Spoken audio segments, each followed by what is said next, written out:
सत श्री अकाल। FI media group के सारे ही दर्शकों का स्वागत है। मैं हाँ मीना दास। खास पेशकश लैके भाजपा दे होए सिरसा।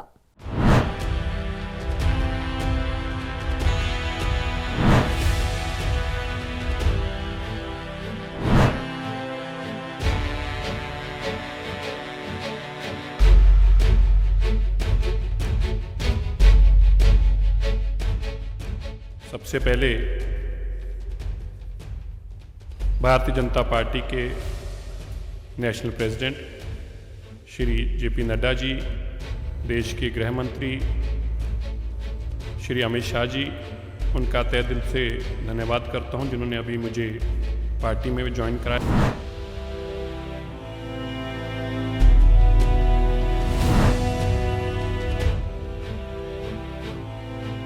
ਅੱਜ ਸਭ ਤੋਂ ਪਹਿਲਾਂ ਦਿੱਲੀ ਸਿੱਖ ਗੁਰਦੁਆਰਾ ਮੈਨੇਜਮੈਂਟ ਕਮੇਟੀ ਤੋਂ ਆਪਣੇ ਆਪ ਨੂੰ ਮੁਕਤ ਕੀਤਾ, ਕਿਉਂਕਿ ਉੱਥੇ ਵੀ ਮੈਨੂੰ ਬਹੁਤ ਮਾਣ ਮਿਲਿਆ ਔਰ ਮੈਂ ਨਹੀਂ ਚਾਹੁੰਦਾ ਸੀ ਕਿ ਸੰਦੇਸ਼ ਇਹ ਜਾਵੇ ਕਿ ਸ਼ਾਇਦ ਦਿੱਲੀ ਸਿੱਖ ਗੁਰਦੁਆਰਾ ਮੈਨੇਜਮੈਂਟ ਕਮੇਟੀ ਦੀ ਪ੍ਰਧਾਨਗੀ ਬਚਾਉਣ ਲਈ ਜਾਂ ਕੁਰਸੀਆਂ ਬਚਾਉਣ ਵਾਸਤੇ ਮੈਂ ਇਹ ਪਾਰਟੀ को ਜੁਆਇਨ ਕਰ ਰਿਹਾ, ਪਰ ਮੈਂ ਸਮਰਪਿਤ ਹੋ ਕੇ ਆਪਣੀ ਕੌਮ ਦੇ ਪਿੱਛੇ ਜਿਸ ਵਚਨਬੰਧਤਾ ਦੇ ਨਾਲ ਦੇਸ਼ ਦੇ ਗ੍ਰਹਿ ਮੰਤਰੀ ਜੀ ਨਾਲ ਗੱਲ ਕਰਕੇ ਔਰ ਪ੍ਰਧਾਨ ਮੰਤਰੀ ਜੀ ਨਾਲ ਮੈਂ ਇਹ ਪਾਰਟੀ ਜੁਆਇਨ ਕੀਤਾ, ਉਹਦਾ ਇੱਕ ਮਕਸਦ ਆ 70 ਸਾਲਾਂ ਤੋਂ ਹੋਏ ਉਹ ਮਸਲੇ ਜਿਹੜੇ ਅੱਜ ਤੱਕ ਖੜੇ ਸੀ ਉਹ ਬਹੁਤ ਜਲਦੀ ਹੱਲ ਹੁੰਦੇ ਦਿਖਣਗੇ ਤੁਹਾਨੂੰ। ਅੱਜ ਕੇਂਦਰ ਦੀ ਸਰਕਾਰ ਨੇ ਘਟੀਆ ਰਾਜਨੀਤੀ ਕਰਦੇ ਹੋਏ ਸਰਦਾਰ ਮਨਜਿੰਦਰ ਸਿੰਘ ਸਰਸਾ ਨੂੰ ਖੋਜ ਕਰਕੇ ਭਾਰਤੀ ਜਨਤਾ ਪਾਰਟੀ ਦੇ ਵਿੱਚ ਸ਼ਾਮਲ ਕਰਾਇਆ। ਇਹ ਮੈਂ ਸਮਝਦਾ ਕਿ ਸਿੱਖਾਂ ਦੇ ਧਾਰਮਿਕ ਮਸਲਿਆਂ ਦੇ ਵਿੱਚ ਸਿੱਧੀ ਦਖਲਅੰਦਾਜ਼ੀ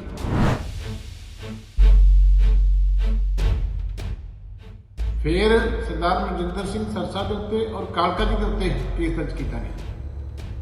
पर सानू अफसोस है कि सरसा साहब इस बेइंसाफी के खिलाफ लड़ने की बजाय उन्होंने जिहड़ा BJP च शमूलियत कर ली। पर केंद्र सरकार में मैं कहना चाहना कि ये इंदिरा गांधी वाली जिहड़ी नीति है ये केंद्र सरकार कामयाब नहीं हो सकती।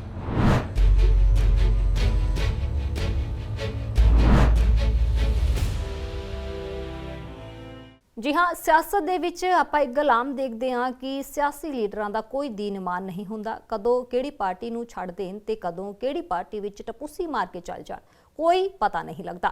सियासत दे विच सिर्फ ते सिर्फ अपने निजी हित वेखे जांदे हन। सियासी ही नहीं, हुण तां इह वी कह सकते हाँ कि हुण तां धार्मिक लीडर दा वी जिहड़ा कोई दीन ईमान नहीं रह गया। मिसाल है मनजिंदर सिंह सिरसा, ਜਿਹੜੇ कि किसानी अंदोलन दरम्यान दिल्ली सिख गुरुद्वारा प्रबंधक कमेटी ਵੱਲੋਂ ਕੀਤੀਆਂ ਸੇਵਾਵਾਂ ਦਾ ਸਿਹਰਾ ਖੱਟ ਕੇ ਹੁਣ ਭਾਜਪਾ ਦਾ ਜਿਹੜਾ ਉਹਨਾਂ ਨੇ ਹੁਣ ਪੱਲਾ ਫੜ ਲਿਆ। ਖੇਤੀ ਕਾਨੂੰਨ ਵਾਪਸ ਲੈਣ ਤੋਂ ਬਾਅਦ ਭਾਜਪਾ ਦੇ ਪੰਜਾਬ 'ਚ ਅੱਛੇ ਦਿਨ ਸ਼ੁਰੂ ਹੋ ਗਏ ਹਨ, ਕਿਉਂਕਿ ਭਾਜਪਾ ਨੂੰ ਕੈਪਟਨ ਅਮਰਿੰਦਰ ਸਿੰਘ ਤੋਂ ਇਲਾਵਾ ਇੱਕ ਹੋਰ ਦਿੱਗਜ ਨੇਤਾ ਦਾ ਸਾਥ ਮਿਲ ਗਿਆ ਹੈ। ਜੀ ਹਾਂ, ਸ਼੍ਰੋਮਣੀ ਅਕਾਲੀ ਦਲ ਦੇ ਵੱਡੇ ਨੇਤਾ ਤੇ ਦਿੱਲੀ ਸਿੱਖ ਗੁਰਦੁਆਰਾ ਪ੍ਰਬੰਧਕ ਕਮੇਟੀ ਦੇ ਪ੍ਰਧਾਨ ਰਹੇ ਮਨਜਿੰਦਰ ਸਿੰਘ ਸਿਰਸਾ ਨੇ ਭਾਜਪਾ ਦਾ ਪੱਲਾ ਫੜ ਲਿਆ ਹੈ। ਵਿਧਾਨ ਸਭਾ ਚੋਣਾਂ ਤੋਂ ਪਹਿਲਾਂ ਇਹ ਪੰਜਾਬ 'ਚ ਭਾਜਪਾ ਦੀ ਵੱਡੀ ਸਫਲਤਾ ਹੈ। ਮੰਨਿਆ ਜਾ ਰਿਹਾ ਹੈ ਕਿ ਸਿਰਸਾ ਦੇ ਭਾਜਪਾ 'ਚ ਜਾਣ ਤੋਂ ਬਾਅਦ ਪੰਜਾਬ 'ਚ ਭਗਵਾ ਦਲ ਨੂੰ ਪੰਜਾਬ 'ਚ ਖੁਦ ਨੂੰ ਸਿੱਖਾਂ ਦੀ ਹਿਤੈਸ਼ੀ ਪਾਰਟੀ ਦੱਸਣ 'ਚ ਕਾਫੀ ਮਦਦ ਮਿਲੇਗੀ। ਮਨਜਿੰਦਰ ਸਿੰਘ ਸਿਰਸਾ ਦੀ ਦਿੱਲੀ ਦੇ ਵਿੱਚ ਤੇ ਸਿੱਖਾਂ ਦੇ ਵਿੱਚ ਵਧੀਆ ਪੈਠ ਹੈ ਤੇ ਵਧੀਆ ਪਕੜ ਰੱਖਦੇ ਹਨ। ਅਜਿਹੇ 'ਚ ਭਾਜਪਾ ਨੂੰ ਉਹਨਾਂ ਨੂੰ ਪੰਜਾਬ 'ਚ ਇੱਕ ਚਿਹਰੇ ਦੇ ਤੌਰ ਤੇ ਪ੍ਰੋਜੈਕਟ ਕਰਨ 'ਚ ਕਾਫੀ ਮਦਦ ਮਿਲੇਗੀ। ਸਿਰਸਾ ਦੇ ਇਸ ਫੈਸਲੇ ਦੇ ਨਾਲ ਸ਼੍ਰੋਮਣੀ ਅਕਾਲੀ ਦਲ ਨੂੰ ਵੀ ਝਟਕਾ ਲੱਗਿਆ ਤੇ ਨਾਲ ਹੀ ਜਿਹੜੇ ਮਨਜਿੰਦਰ ਸਿੰਘ ਸਿਰਸਾ ਦੇ ਚਾਹੁਣ ਵਾਲੇ ਲੋਕ ਹੋਣਗੇ ਸ਼ਾਇਦ ਉਹਨਾਂ ਨੂੰ ਵੀ ਇਹ ਝਟਕਾ ਲੱਗਿਆ ਹੋਊਗਾ, ਕਿਉਂਕਿ ਮਨਜਿੰਦਰ ਸਿੰਘ ਸਿਰਸਾ ਦੀ ਜਿਹੜੀ ਦਿੱਖ ਹੈ ਉਹ ਸਿੱਖ ਹੈ। ਜਿਹੜੀ ਸਿੱਖਾਂ ਦੀ ਕਮੇਟੀ ਹੈ ਦਿੱਲੀ ਸਿੱਖ ਗੁਰਦੁਆਰਾ ਪ੍ਰਬੰਧਕ ਕਮੇਟੀ, ਉਸ ਦੇ ਪ੍ਰਧਾਨ ਵੀ ਰਹਿ ਚੁੱਕੇ ਹਨ ਸਿਰਸਾ। ਸਭ ਤੋਂ ਪਹਿਲਾਂ ਮਨਜਿੰਦਰ ਸਿੰਘ ਸਿਰਸਾ ਨੇ ਦਿੱਲੀ ਸਿੱਖ ਗੁਰਦੁਆਰਾ ਪ੍ਰਬੰਧਕ ਕਮੇਟੀ ਦੇ ਅਹੁਦੇ ਤੋਂ ਅਸਤੀਫਾ ਦਿੱਤਾ। ਇਸ ਦੇ ਨਾਲ ਹੀ ਅੱਗੇ ਤੋਂ ਦਿੱਲੀ ਕਮੇਟੀ ਦੀਆਂ ਚੋਣਾਂ ਨਾ ਲੜਨ ਦਾ ਵੀ ਐਲਾਨ ਕਰ ਦਿੱਤਾ। ਮਨਜਿੰਦਰ ਸਿੰਘ ਸਿਰਸਾ ਦਿੱਲੀ ਸਿੱਖ ਗੁਰਦੁਆਰਾ ਪ੍ਰਬੰਧਕ ਕਮੇਟੀ ਦੇ ਪ੍ਰਧਾਨ ਦੇ ਅਹੁਦੇ ਤੋਂ ਅਸਤੀਫਾ ਦੇਣ ਤੋਂ ਬਾਅਦ ਭਾਜਪਾ ਵਿੱਚ ਸ਼ਾਮਲ ਹੋ ਗਏ। ਭਾਜਪਾ 'ਚ ਸ਼ਾਮਲ ਹੋਣ ਤੋਂ ਪਹਿਲਾਂ ਮਨਜਿੰਦਰ ਸਿਰਸਾ ਨੇ ਭਾਜਪਾ ਪ੍ਰਧਾਨ ਜੇਪੀ ਨੱਡਾ ਅਤੇ ਕੇਂਦਰੀ ਗ੍ਰਹਿ ਮੰਤਰੀ ਅਮਿਤ ਸ਼ਾਹ ਦੇ ਨਾਲ ਮੁਲਾਕਾਤ ਕੀਤੀ। ਮਨਜਿੰਦਰ ਸਿੰਘ ਸਿਰਸਾ ਨੇ ਅਹੁਦੇ ਤੋਂ ਅਸਤੀਫਾ ਦੇਣ ਮੌਕੇ ਕਿਹਾ ਕਿ ਉਹਨਾਂ ਦਾ ਭਾਜਪਾ ਵਿੱਚ ਸ਼ਾਮਲ ਹੋਣ ਦਾ ਮੁੱਖ ਮਕਸਦ ਰਵਾਇਤੀ ਹਿੰਦੂ ਸਿੱਖ ਏਕਤਾ ਨੂੰ ਮੁੜ ਬਹਾਲ ਕਰਾਉਣਾ ਅਤੇ ਸਿੱਖਾਂ ਦੇ ਮਸਲਿਆਂ ਨੂੰ ਹੱਲ ਕਰਾਉਣਾ ਹੈ। ਭਾਜਪਾ ਵਿੱਚ ਸ਼ਾਮਲ ਹੋਣ ਤੋਂ ਪਹਿਲਾਂ ਉਹਨਾਂ ਨੇ ਡੀਐਸਜੀਐਮਸੀ ਦੇ ਪ੍ਰਧਾਨ ਦੇ ਅਹੁਦੇ ਤੋਂ ਅਸਤੀਫਾ ਦਿੱਤਾ। ਉਹਨਾਂ ਨੇ ਇਸ ਫੈਸਲੇ ਲਈ ਨਿੱਜੀ ਕਾਰਨਾਂ ਦਾ ਹਵਾਲਾ ਦੱਸਿਆ। ਇਸ ਅਸਤੀਫੇ ਦੇ ਨਾਲ ਹੀ ਉਹਨਾਂ ਨੇ ਕਿਹਾ ਕਿ ਉਹ ਨਵੀਂ ਬਣ ਰਹੀ ਕਮੇਟੀ ਵਿੱਚ ਕਿਸੇ ਵੀ ਅਹੁਦੇ ਉੱਪਰ ਕੰਮ ਨਹੀਂ ਕਰਨਗੇ। ਮਨਜਿੰਦਰ ਸਿੰਘ ਸਿਰਸਾ ਨੇ ਆਪਣੇ ਅਸਤੀਫੇ ਦੀ ਕਾਪੀ ਆਪਣੇ ਟਵਿੱਟਰ ਅਕਾਊਂਟ ਤੋਂ ਸਾਂਝੀ ਕੀਤੀ। ਆਪਣੇ ਟਵੀਟ ਵਿੱਚ ਉਹਨਾਂ ਨੇ ਲਿਖਿਆ ਕਿ ਮੈਂ ਦਿੱਲੀ ਸਿੱਖ ਗੁਰਦੁਆਰਾ ਪ੍ਰਬੰਧਕ ਕਮੇਟੀ ਦੇ ਪ੍ਰਧਾਨ ਦੇ ਅਹੁਦੇ ਤੋਂ ਅਸਤੀਫਾ ਦੇ ਰਿਹਾ। ਮੈਂ ਆਉਣ ਵਾਲੀਆਂ ਡੀਐਸਜੀਐਮਸੀ ਦੀਆਂ ਅੰਦਰੂਨੀ ਚੋਣਾਂ ਵੀ ਨਹੀਂ ਲੜਾਂਗਾ। ਇਸ ਦੇ ਨਾਲ ਹੀ ਉਹਨਾਂ ਨੇ ਕਿਹਾ ਕਿ ਆਪਣੇ ਭਾਈਚਾਰੇ ਅਤੇ ਮਨੁੱਖਤਾ ਦੀ ਸੇਵਾ ਕਰਨ ਦੀ ਮੇਰੀ ਵਚਨਬੱਧਤਾ ਜਿਉਂ ਦੀ ਤਿਉਂ ਕਾਇਮ रहेगी। मैं सबसे पहले भारतीय जनता पार्टी के national president Shri JP Nadda ji, देश के गृह मंत्री श्री अमित शाह जी, उनका तहे दिल से धन्यवाद करता हूं जिन्होंने अभी मुझे पार्टी में भी ज्वाइन कराया, मुझे स्नेह दिया और मेरे पार्टी के अति वरिष्ठ साथी जो भारतीय जनता पार्टी के देश भर के बड़े लीडर के साथ साथ देश की कैबिनेट में मंत्री माननीय गजेंद्र शेखावत जी, माननीय धर्मेंद्र प्रधान जी, हमारे मेंबर पार्लियामेंट बलूनी साहब, माननीय श्री गौतम जी, रामवीर बधूड़ी साहब, सारा आरपी सिंह जी, मैं दिल्ली सिख गुरुद्वारा मैनेजमेंट कमेटी के माध्यम से देश भर में, दुनिया भर में मानवता की सेवा, देश की सेवा और हमारे पंथ की सेवा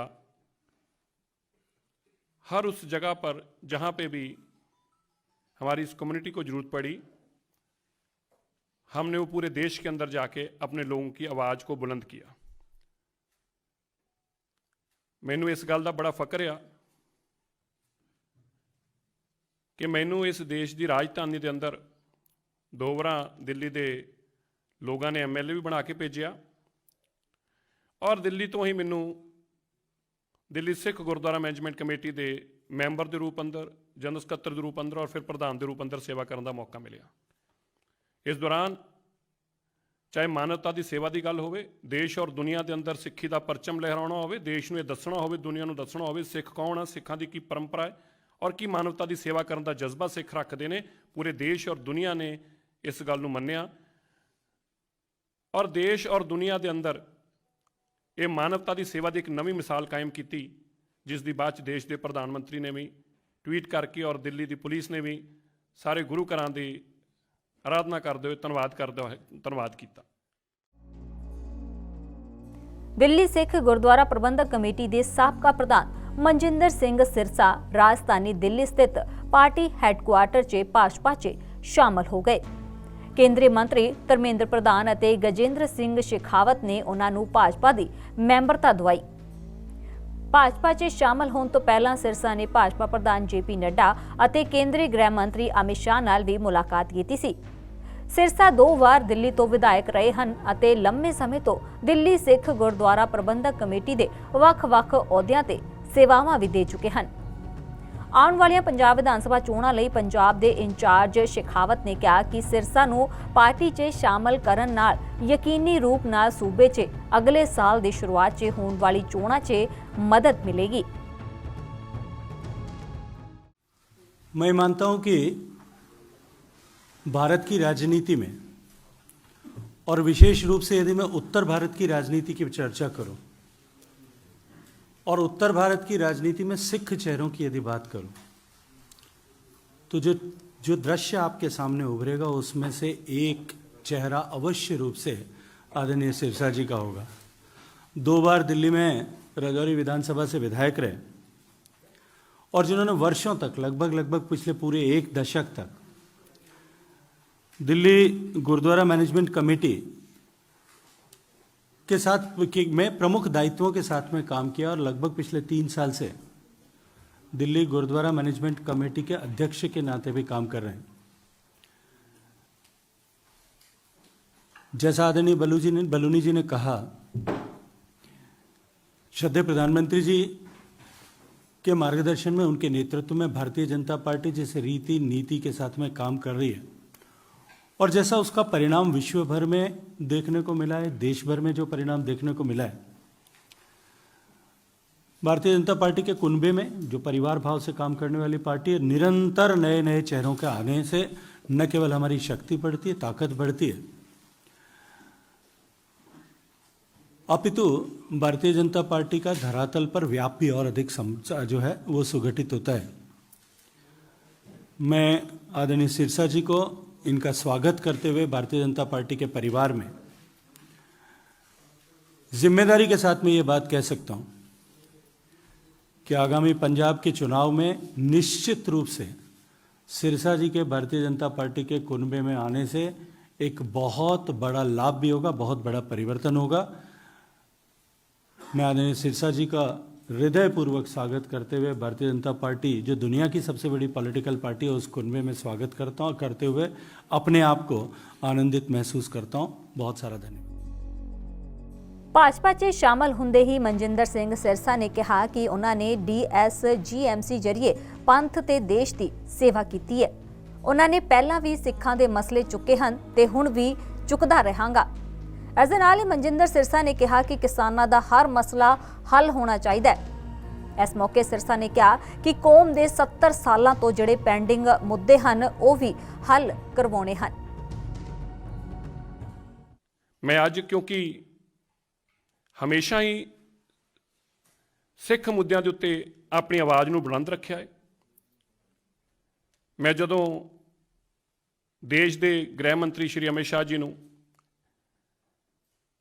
ਦੇਸ਼ ਭਰ ਦੇ ਸਿੱਖਾਂ ਦੇ ਕੁਝ ਮਸਲਿਆਂ ਦੇ ਉੱਤੇ ਗੱਲਬਾਤ ਕੀਤੀ, ਮੈਨੂੰ ਇਸ ਗੱਲ ਦੀ ਬੜੀ ਪ੍ਰਸੰਨਤਾ ਹੋਈ, ਬੜੀ ਖੁਸ਼ੀ ਹੋਈ ਕਿ ਨਾ ਕੇਵਲ ਉਹਨਾਂ ਨੇ ਬਲਕਿ ਉਹਨਾਂ ਦੇ ਦੇਸ਼ ਦੇ ਪ੍ਰਧਾਨ ਮੰਤਰੀ ਨਾਲ ਵੀ ਗੱਲ ਕਰਾ ਕੇ ਇਸ ਗੱਲ ਨੂੰ ਕਿਹਾ ਕਿ ਮੈਂ ਇਹ ਸਾਰੇ ਮਸਲੇ ਅਸੀਂ ਹੱਲ ਕਰਨਾ ਚਾਹੁੰਦੇ ਹਾਂ। ਅਸੀਂ ਚਾਹੁੰਦੇ ਹਾਂ ਕਿ ਜਿਹੜੀ ਸਾਡੀ ਸਭ ਤੋਂ ਦੇਸ਼ ਦਾ ਗੌਰਵਮਈ ਕੌਮ ਆ ਸਿੱਖ ਕੌਮ, ਜਿਸ ਦੇ ਉੱਤੇ ਪੂਰੀ ਦੁਨੀਆ ਨੂੰ ਮਾਣ ਆ, ਸਾਨੂੰ ਵੀ ਮਾਣ ਆ, ਇਹਨਾਂ ਦਾ ਹਰ ਮਸਲਾ ਹੱਲ ਹੋਣਾ ਚਾਹੀਦਾ ਹੈ।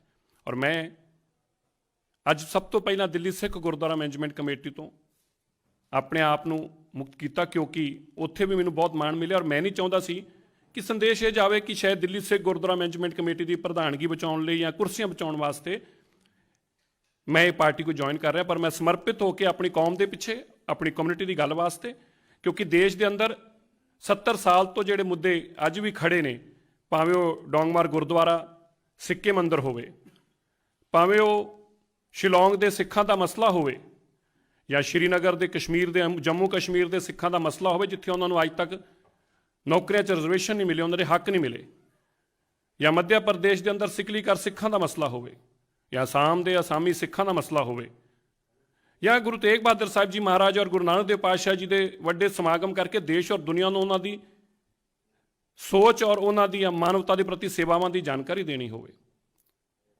मैं ये सारियां गल्लां, और मैं खास तौर पर एक गल जरूर होर याद कराउणा चाहुंदा, जदों मैं इन्हां सारियां गल्लां दे नाल नाल साडी कौम के वास्ते अगे वधण वास्ते शिक्षा बहुत जरूरी आ। जो मैं देश के प्रधानमंत्री जी ने और गृह मंत्री जी ने एक गल कही, 70 साल हो गए देश के अंदर, देश की आज़ादी तो लैके हुण तक जिन्ना वड्डा सिखां दा योगदान आ, मैं सारियां दा, पर मैं जरूर कह सकदा क्योंकि मैं उस कम्यूनिटी नूं बिलोंग करदा, मैनूं फकर है इस गल दा। पर अज तक भी उन्हां दे वास्ते दिल्ली की देश की राजधानी है, इस राजधानी ते बाबा बंदा सिंह बहादुर तो शहादत हुई, जिस राजधानी जिस राजधानी गुरु तेग बहादुर साहिब महाराज जी की शहादत हुई, और उस ही राजधानी के उत्ते किसी वेले बाबा बघेल सिंह जी ने, बाबा जस्सा सिंह आलूवाली और बाबा जस्सा सिंह रामगढ़ी ने अपना परचम लहराया सी। उस राजधानी के अंदर अज तक भी दिल्ली के लोगों सिखां के वास्ते एक यूनीवर्सिटी असीं 70 साल च नहीं बना सके। मैनूं लगदा कि साडी अपनी लीडरशिप की कमी आ, साडी कमजोरी आ। क्या मसले हुण देश के सरहदां ते लड़न वाले असीं लोग होई और मसले साडे तो हल ना होण, मैं जिस वचनबंधता के नाल देश के गृह मंत्री जी नाल गल करके और प्रधानमंत्री जी नाल मैं ਪਾਰਟੀ ਨੂੰ ਜੁਆਇਨ ਕੀਤਾ, ਉਹਦਾ ਇੱਕ ਮਕਸਦ ਆ 70 ਸਾਲਾਂ ਤੋਂ ਹੋਏ ਉਹ ਮਸਲੇ ਜਿਹੜੇ ਅੱਜ ਤੱਕ ਖੜੇ ਸੀ ਉਹ ਬਹੁਤ ਜਲਦੀ ਹੱਲ ਹੁੰਦੇ ਦਿਖਣਗੇ ਤੁਹਾਨੂੰ, ਭਾਵੇਂ ਉਹ ਡਾਂਗਮਾਰ ਗੁਰਦੁਆਰਾ ਸਾਹਿਬ ਦਾ ਹੋਵੇ ਜਾਂ ਸਿੱਕਿਮ ਦੇ ਸਿੱਖਾਂ ਦਾ ਹੋਵੇ ਜਾਂ ਗਿਆਨ ਗੋਦੜੀ ਦੇ ਗੁਰੂ ਘਰ ਦਾ ਮਸਲਾ ਹੋਵੇ। ਇਹ ਜਿੰਨੇ ਵੀ ਮਸਲੇ ਨੇ ਕੁਝ ਆਉਣ ਵਾਲੇ ਕੁਝ ਦਿਨਾਂ ਦੇ ਅੰਦਰ ਅੰਦਰ ਹੀ ਤੁਹਾਨੂੰ ਇਹ ਸਾਰੇ ਮਸਲੇ ਹੱਲ ਹੁੰਦੇ ਦਿਖਣਗੇ।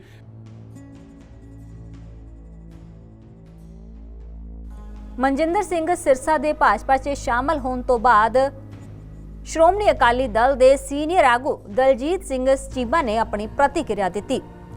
ਸ਼੍ਰੋਮਣੀ ਅਕਾਲੀ ਦਲ ਦੇ ਬੁਲਾਰੇ ਡਾਕਟਰ ਦਲਜੀਤ ਸਿੰਘ ਚੀਮਾ ਨੇ ਸਿਰਸਾ ਦੇ ਭਾਜਪਾ ਵਿੱਚ ਸ਼ਾਮਲ ਹੋਣ ਬਾਰੇ ਟਿੱਪਣੀ ਕਰਦਿਆਂ ਕਿਹਾ ਕਿ ਕੇਂਦਰ ਦੀ ਭਾਜਪਾ ਸਰਕਾਰ ਨੇ ਘਟੀਆ ਰਾਜਨੀਤੀ ਕਰਦੇ ਹੋਏ ਮਨਜਿੰਦਰ ਸਿੰਘ ਸਿਰਸਾ ਉੱਪਰ ਦਬਾਅ ਪਾ ਕੇ ਭਾਜਪਾ ਵਿੱਚ ਸ਼ਾਮਲ ਕਰਵਾਇਆ ਹੈ। ਉਹਨਾਂ ਨੇ ਕਿਹਾ ਕਿ ਇਹ ਸਿੱਖਾਂ ਦੇ ਅੰਦਰੂਨੀ ਮਸਲਿਆਂ ਵਿੱਚ ਦਖਲ ਅੰਦਾਜ਼ੀ ਹੈ ਅਤੇ ਖਾਲਸਾ ਪੰਥ ਉੱਪਰ ਵੱਡਾ ਹਮਲਾ ਹੈ। ਉਹਨਾਂ ਨੇ ਭਾਜਪਾ ਦੇ ਇਸ ਕਦਮ ਨੂੰ ਸਿੱਖਾਂ ਦੇ ਧਾਰਮਿਕ ਮਸਲਿਆਂ ਨੂੰ ਕੰਟਰੋਲ ਕਰਨ ਦੀ ਕੇਂਦਰ ਦੀ ਪੁਰਾਣੀ ਨੀਤੀ ਦਾ ਹਿੱਸਾ ਵੀ ਦੱਸਿਆ। ਉਹਨਾਂ ਨੇ ਕਿਹਾ ਕਿ ਪਹਿਲਾਂ ਇੱਕ ਸਾਜ਼ਿਸ਼ ਤਹਿਤ ਦਿੱਲੀ ਕਮੇਟੀ ਦੇ 11 ਮੈਂਬਰਾਂ ਉੱਪਰ ਅਤੇ ਸਿਰਸਾ ਅਤੇ ਕਾਲਕਾ ਜੀ ਉੱਪਰ ਕੇਸ ਦਰਜ ਕੀਤਾ ਗਿਆ। ਉਹਨਾਂ ਨੇ ਕਿਹਾ ਕਿ ਅਕਾਲੀ ਦਲ ਨੂੰ ਅਫਸੋਸ ਹੈ ਕਿ ਸਿਰਸਾ ਇਸ ਬੇਇਨਸਾਫੀ ਦੇ ਖਿਲਾਫ ਲੜਨ ਦੀ ਥਾਂ ਦਬਾਅ ਮੰਨਦੇ ਹੋਏ ਭਾਜਪਾ ਵਿੱਚ ਸ਼ਾਮਲ ਹੋ ਗਏ ਹਨ, ਜਦਕਿ ਹਰਮੀਤ ਸਿੰਘ ਕਾਲਕਾ ਅਜੇ ਵੀ ਚੱਟਾਨ ਵਾਂਗ ਖੜੇ ਹਨ। ਦਲਜੀਤ ਚੀਮਾ ਨੇ ਅੱਗੇ ਕਿਹਾ ਕਿ ਕੇਂਦਰ ਸਰਕਾਰ ਇੰਦਰਾ ਗਾਂਧੀ ਦੀ ਨੀਤੀ ਨਾਲ ਕਾਮਯਾਬ ਨਹੀਂ ਹੋ ਸਕਦੀ ਅਤੇ ਇਹ ਗੈਰ ਲੋਕਤੰਤਰੀ ਹੈ।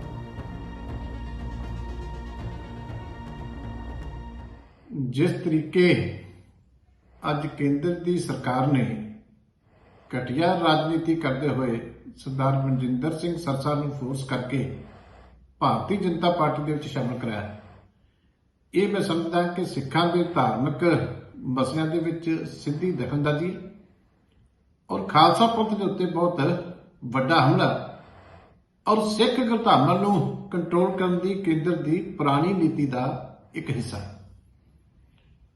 ਇੱਕ ਸਾਜ਼ਿਸ਼ ਤਹਿਤ ਪਹਿਲਾਂ ਦਿੱਲੀ ਕਮੇਟੀ ਜਿਹੜੀ ਨਵੀਂ ਚੁਣੀ, ਜਿਹਨੂੰ ਸ਼੍ਰੋਮਣੀ ਅਕਾਲੀ ਦਲ ਦੇ ਲੋਕਾਂ ਨੇ ਸ਼ਕਤੀ ਦਿੱਤੀ, ਪਹਿਲਾਂ 11 ਮੈਂਬਰਾਂ ਦੇ ਉੱਤੇ ਕੇਸ ਦਰਜ ਕੀਤੇ ਗਏ। ਫਿਰ ਸਰਦਾਰ ਮਨਜਿੰਦਰ ਸਿੰਘ ਸਰਸਾ ਦੇ ਉੱਤੇ ਔਰ ਕਾਲਕਾ ਜੀ ਦੇ ਉੱਤੇ ਕੇਸ ਦਰਜ ਕੀਤਾ ਗਿਆ। ਪਰ ਸਾਨੂੰ ਅਫਸੋਸ ਹੈ ਕਿ ਸਰਸਾ ਸਾਹਿਬ ਇਸ ਬੇਇਨਸਾਫੀ ਦੇ ਖਿਲਾਫ ਲੜਨ ਦੀ ਬਜਾਏ ਉਹਨਾਂ ਨੇ ਜਿਹੜਾ ਬੀਜੇਪੀ ਵਿੱਚ ਸ਼ਮੂਲੀਅਤ ਕਰ ਲਈ, ਜਦੋਂ ਕਿ ਸਰਦਾਰ ਹਰਮੀਤ ਸਿੰਘ ਕਾਲਕਾ ਅੱਜ ਵੀ ਚਟਾਨ ਵਾਂਗੂ ਖੜੇ। ਪਰ ਕੇਂਦਰ ਸਰਕਾਰ ਨੂੰ ਮੈਂ ਕਹਿਣਾ ਚਾਹੁੰਦਾ ਕਿ ਇਹ ਇੰਦਰਾ ਗਾਂਧੀ ਵਾਲੀ ਜਿਹੜੀ ਨੀਤੀ ਹੈ, ਇਹਦੇ ਨਾਲ ਕੇਂਦਰ ਸਰਕਾਰ ਕਾਮਯਾਬ ਨਹੀਂ ਹੋ ਸਕਦੀ। ਇਹ ਬਹੁਤ ਵੱਡੀ ਬੇਇਨਸਾਫੀ ਹੈ, ਇਹ ਧਾਰਮਿਕ ਮਾਮਲਿਆਂ 'ਚ ਦਖਲਅੰਦਾਜ਼ੀ ਹੈ ਔਰ ਖਾਲਸਾ ਪੰਥ ਇਹਨੂੰ ਕਦੀ ਵੀ ਜਿਹੜਾ ਲਾਈਟਲੀ ਨਹੀਂ ਲਏਗਾ। ਕੇਂਦਰ ਸਰਕਾਰ ਨੂੰ ਇਹੋ ਜਿਹੇ ਹੱਥਕੰਡੇ ਵਰਤਣ ਤੋਂ ਗਰੇਜ਼ ਕਰਨਾ ਚਾਹੀਦਾ ਹੈ। ਇਹ ਡੈਮੋਕ੍ਰੇਸੀ ਦਾ ਮਰਡਰ ਹੈ, ਇਹ ਅਨਡੈਮੋਕ੍ਰੈਟਿਕ ਸਟੈਪ ਹੈ। ਤੇ ਅੱਜ ਮਨਜਿੰਦਰ ਸਿੰਘ ਸਿਰਸਾ ਜਿਹੜੇ ਨੇ ਭਾਜਪਾ 'ਚ ਸ਼ਾਮਲ ਹੋ ਗਏ ਹਨ, ਪਰ ਇੱਥੇ ਜਾਣ ਲੈਂਦੇ ਹਾਂ ਉਹਨਾਂ ਦਾ ਜਿਹੜਾ ਸਿਆਸੀ ਸਫ਼ਰ ਹੈ ਉਹ ਕਿਸ ਤਰ੍ਹਾਂ ਦਾ ਰਿਹਾ, ਕਿ ਜਿਹੜੇ ਸਿਆਸਤ ਵਿੱਚ ਜਦੋਂ ਉਹਨਾਂ ਨੇ ਪੈਰ ਰੱਖਿਆ ਕਿ ਕੁਝ ਉਹਨਾਂ ਨੇ ਜਿਹੜੀਆਂ ਆਪਣੀਆਂ ਉਪਲਬਧੀਆਂ ਖੱਟੀਆਂ ਹਨ, ਉਹਨਾਂ ਤੇ ਇੱਕ ਨਜ਼ਰ ਮਾਰ ਲੈਂਦੇ ਹਾਂ। ਪੇਸ਼ ਹੈ ਉਹਨਾਂ ਦਾ ਸਿਆਸੀ ਸਫ਼ਰ। ਮਨਜਿੰਦਰ ਸਿੰਘ ਸਿਰਸਾ ਦਾ ਸਿਆਸੀ ਜੀਵਨ। ਮਨਜਿੰਦਰ ਸਿੰਘ ਸਿਰਸਾ ਦਾ ਜਨਮ ਫਰਵਰੀ 1972 ਨੂੰ ਹਰਿਆਣਾ ਦੇ ਸਿਰਸਾ ਵਿੱਚ ਜਸਬੀਰ ਸਿੰਘ ਦੇ ਘਰ ਵਿੱਚ ਹੋਇਆ। ਉਹਨਾਂ ਨੇ BA ਆਨਰ ਦੂਜੇ ਸਾਲ ਤੱਕ ਕਾਲਜ ਦੀ ਪੜ੍ਹਾਈ ਕੀਤੀ। ਪਹਿਲੀ ਚੋਣਾਂ ਸਾਲ 2007 ਵਿੱਚ ਉਹਨਾਂ ਨੇ MCD ਲਈ ਲੜੀਆਂ ਅਤੇ ਕਾਉਂਸਲਰ ਚੁਣੇ ਗਏ।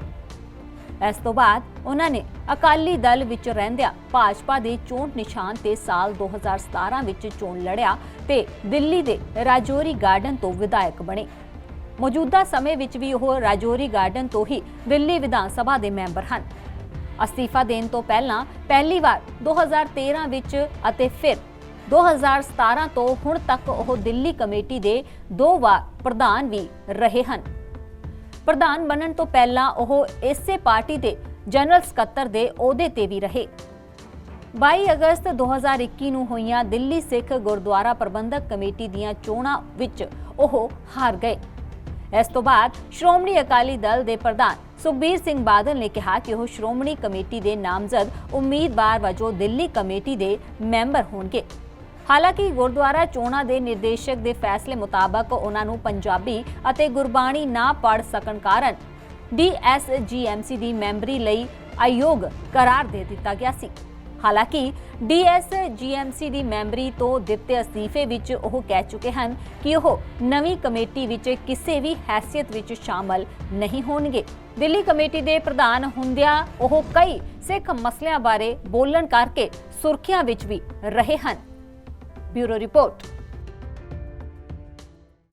ਤੇ ਸਨ ਮਨਜਿੰਦਰ ਸਿੰਘ ਸਿਰਸਾ ਜੋ ਕਿ ਅੱਜ ਭਾਜਪਾ ਪਾਰਟੀ 'ਚ ਸ਼ਾਮਲ ਹੋ ਗਏ ਹਨ। ਸ਼੍ਰੋਮਣੀ ਅਕਾਲੀ ਦਲ ਨੂੰ ਉਹਨਾਂ ਨੇ ਅਲਵਿਦਾ ਕਹਿ ਦਿੱਤਾ ਤੇ ਇਸ ਦੇ ਨਾਲ ਹੀ ਦਿੱਲੀ ਸਿੱਖ ਗੁਰਦੁਆਰਾ ਪ੍ਰਬੰਧਕ ਕਮੇਟੀ ਦੇ ਪ੍ਰਧਾਨਗੀ ਦੇ ਅਹੁਦੇ ਤੋਂ ਉਹਨਾਂ ਨੇ ਅਸਤੀਫਾ ਦੇ ਦਿੱਤਾ ਹੈ। ਹੁਣ ਇਸ ਦਾ ਫਾਇਦਾ ਜਿਹੜਾ ਹੈ ਕਿਤੇ ਨਾ ਕਿਤੇ ਭਾਜਪਾ ਨੂੰ ਪੰਜਾਬ ਜਿਹੜੀਆਂ ਕਿ ਵਿਧਾਨ ਸਭਾ ਚੋਣਾਂ 2022 ਹੋਣੀਆਂ ਹਨ ਉਸ ਵਿੱਚ ਇਸ ਦਾ ਫਾਇਦਾ ਭਾਜਪਾ ਨੂੰ ਜ਼ਰੂਰ ਮਿਲੇਗਾ ਤੇ ਜਿਹੜਾ ਇਹ ਵੱਡਾ ਚਿਹਰਾ ਜਿਹੜਾ ਸਿੱਖਾਂ ਦੇ ਲਈ ਵੀ ਮੰਨਿਆ ਜਾਂਦਾ ਹੈ ਤੇ ਕੁਝ ਦਿਨ ਪਹਿਲਾਂ ਜਿਹੜਾ ਹੈ ਕਿਸਾਨੀ ਅੰਦੋਲਨ ਨੂੰ ਲੈ ਕੇ ਸਿੱਖ ਵਿਰੋਧੀ ਜਿਹੜਾ ਹੈ ਭਾਜਪਾ ਪਾਰਟੀ ਨੂੰ ਸਮਝਿਆ ਜਾ ਰਿਹਾ ਸੀ। ਕਿਤੇ ਨਾ ਕਿਤੇ ਭਾਜਪਾ ਪਾਰਟੀ ਇਸ ਦਾ ਫਾਇਦਾ ਲੈਣ ਦੀ ਪੂਰੀ ਜਿਹੜੀ ਹੈ ਕੋਸ਼ਿਸ਼ ਜ਼ਰੂਰ ਕਰੇਗੀ। ਪਰ ਹੁਣ 2022 ਵਿਧਾਨ ਸਭਾ ਵਿੱਚ ਸਿਆਸੀ ਸਮੀਕਰਨ ਕੀ ਹੁੰਦੇ ਹਨ, ਕਿਸ ਤਰ੍ਹਾਂ ਸਿਆਸੀ ਸਮੀਕਰਨ ਬਦਲਣਗੇ, ਇਹ ਤਾਂ ਆਉਣ ਵਾਲਾ ਸਮਾਂ ਹੀ ਦੱਸੇਗਾ। ਫਿਲਹਾਲ ਇਸ ਪੇਸ਼ਕਸ਼ ਦੇ ਵਿੱਚ ਇੰਨਾ ਹੀ। ਮੈਨੂੰ ਦਿਓ ਇਜਾਜ਼ਤ। ਸਤਿ ਸ਼੍ਰੀ ਅਕਾਲ।